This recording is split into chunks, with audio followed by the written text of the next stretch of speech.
So obviously, you guys know about the famous brawl with the Warriors and the Timberwolves, in which Draymond basically did a chokehold on Rudy Gobert. So that's made the headlines the last 48 hours. They have decided on the suspensions now. Everything is set in place. Draymond is getting suspended for 5 games. And I think everybody else is just paying a fine of 25K each for Klay, Jade McDaniels, and Rudy Gobert. But there's one take that has really caught my attention that I've heard these media idiots scream the last day or two, which is that Rudy Gobert made a mistake grabbing Klay, and he should have grabbed Jaden McDaniels. So to me, this is a really, really stupid take. And the reason why it's stupid, I'm just going to give a few reasons for it. NBA brawls, and I just think fights in general, if you've ever been in a bar fight or a street fight with just a ton of different people, it's very hard to just get to grab people, grab your target. You don't always get to grab the target that you're trying to grab. Like in this case, grabbing your teammates. It's not always that easy due to the position of the fight, the way guys are moving and just all that stuff. Everybody's going in different directions. There could be a barrage of people right in front of you that you can't reach your guy in time. So if you watch some of these old NBA brawls, you'll see that guys are actually grabbing the opposing team, not just their own teammates. I can give you a few examples of this. Go watch this old school brawl. This is all the way from 1997. This is Knicks versus the Heat. And I think it's game 6. I've seen this brawl before. I just watched it before making this video. Go watch that brawl. This is the brawl where PJ Brown of the Miami Heat flips Charlie Ward up in the air during garbage time of that game, I believe. So he flips him up in the air, just throws him. Huge brawl results. Knicks players run off the bench, and you have this huge brouhaha. Anyways, you see a bunch of guys going at it, but as you watch the brawl develop, you'll see guys pulling other guys off of each other, just holding each other back. Like you'll see Larry Johnson holding Alonzo Mourning from the back. He's grabbing Alonzo, but he's not violently hitting Alonzo. He's just trying to grab him to make sure he won't hurt other people. And you see, Miami players doing it to Knicks players. They're all just holding each other because they can't necessarily get to their teammates, but they're holding each other to make sure this brawl eventually ends. It's not even them holding each other violently, just holding each other enough force to make sure no one else can throw punches. So that's one example of it. Another recent example I can throw out to you is a fight between Chris Paul and Rajon Rondo a few years back when Rondo was with the Lakers and Chris Paul was with the Rockets. And you'll see this brawl. What happens is both of them throw punches, and then you'll see LeBron grabbing Chris Paul. Just they're not teammates at all at that time. So LeBron grabs him.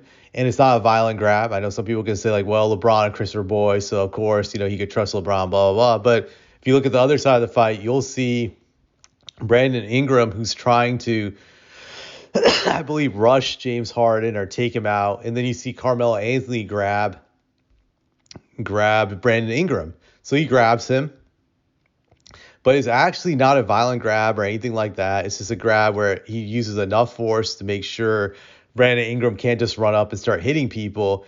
And it's the appropriate way to handle it. And I say this as someone who doesn't like Carmelo. The way he grabbed Brandon Ingram was appropriate. It wasn't violent, but it was forceful enough to stop him from being able to attack other people. So again, Brandon Ingram and Carmelo were not on the same team. Carmelo was a Rocket, I believe, and Brandon Ingram was a Lakers. So they were on different teams. So this stuff happens. You can't necessarily get to your teammate all the time. The best you can do is to try to stop it, hold another guy to make sure he can't throw any more punches, and you just wait for it to be broken up. And that's true with any big brawl that happens. You can't necessarily get to your guy in time. So sometimes you got to hold the other guy to make sure he doesn't get in more hits, and that's what you do. So I think that's basically the appropriate way to handle it. And just going back to this fight with Rudy Gobert and Klay, I don't think Rudy Gobert was trying to intentionally hurt Klay. I don't think he was, because if you watch what was going on, you see Rudy Gobert come from the back.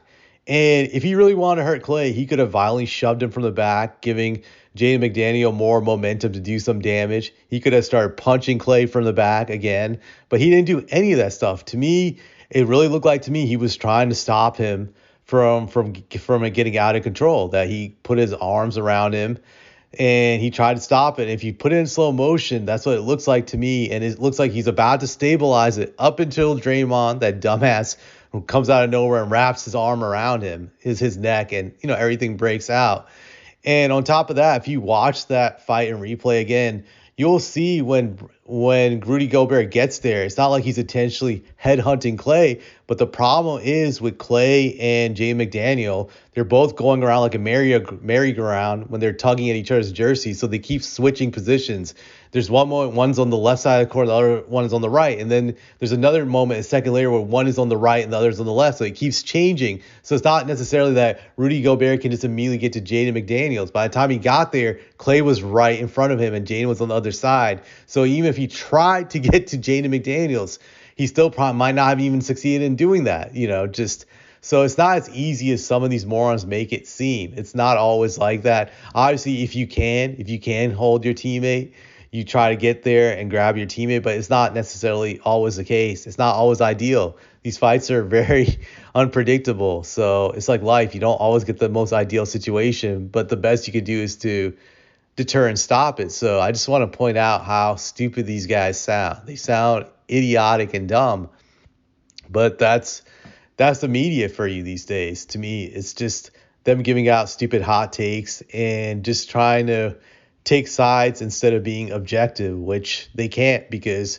they're going to side with whoever is the bigger cash cow, whoever their bosses want them to side with, because that's where the money's at.